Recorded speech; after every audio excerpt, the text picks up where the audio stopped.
I love this statement by Craig Groeschel. He says, if you're not dead, you're not done. I love that. God still has something for you to do. You can change.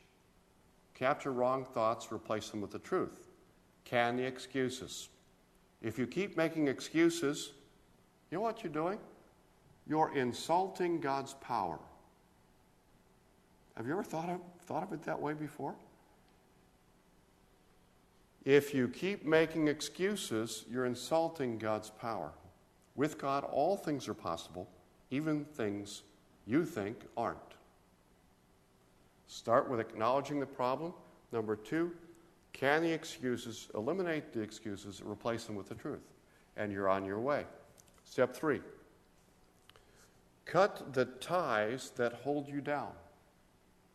Paul says in 1 Corinthians 15:33, bad company ruins good manners. If you're surrounded by people who encourage the behavior you've identified as a problem, ditch them. If you find yourself in situations which are unhealthy for your addiction, remove yourself. If you're overcoming your problem with lust, for example, and your buddies are going to strip clubs or have pornographic magazines lying around, you need new friends.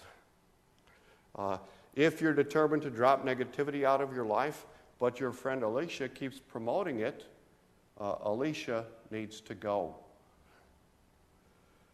If you honestly want to change, surround yourself with people who will help, people who believe you can do it. Acknowledge the problem. Can the excuses, replace them with the truth. Cut the ties that are holding you down. Or being involved in situations, remove yourself from those situations. Step 4, surrender to God's power. Surrender to God's power. If you believe you can't change, you're right. Sort of. Let me say that again. If you believe you can't change, you're right. Sort of. Your strength, your willpower, your determination will all run dry. You can't do it yourself. We all need the power of the only one who is able, Christ. If you feel overwhelmed by something bigger than you, let the one who is bigger than you and who is bigger than all things be the power you need in your weakness. Let me read 2 Corinthians 12, 9 through 10.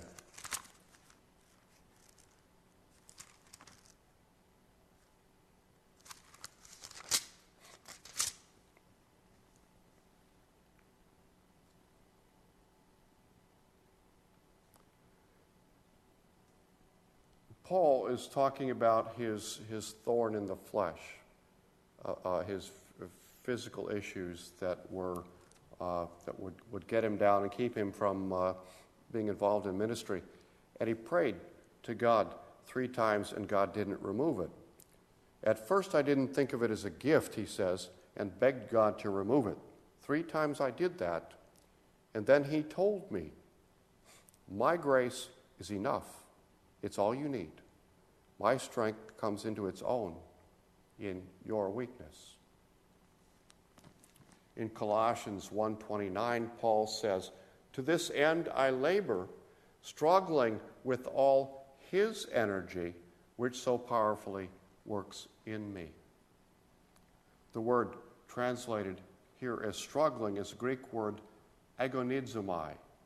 What does that sound like?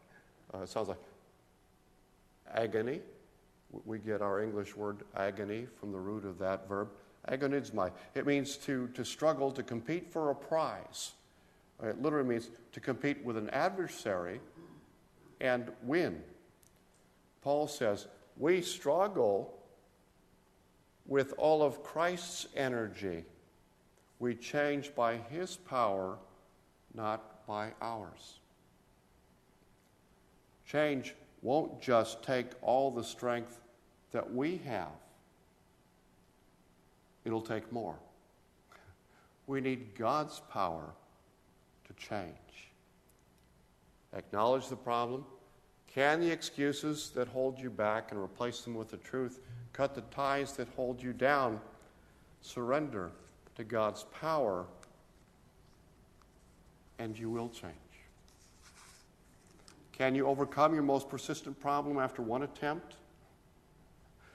I certainly haven't been able to. But you can make an appointment with a counselor. You can read a good book. You can pray and seek God's power. You may not be able to fix everything today or even tomorrow, but you can do something. Do what you can today and rely on God to do what you can't. We'll spend some time in prayer, and just want to let you know that next week we are looking at when you believe in God, but you still worry all the time. Seems to be something that all of us go like this and shake our heads at, so you want to be here, and we'll spend some time with that next week. Let's spend about 5 minutes then or so answering the questions at the bottom end of the prayer station. Name a long-term problem in your life which has resisted attempts to change. Name all the excuses you've used to justify the problem. Are there ties that you need to identify and cut? Can you acknowledge in prayer that with God anything is possible? Let's spend some time in prayer.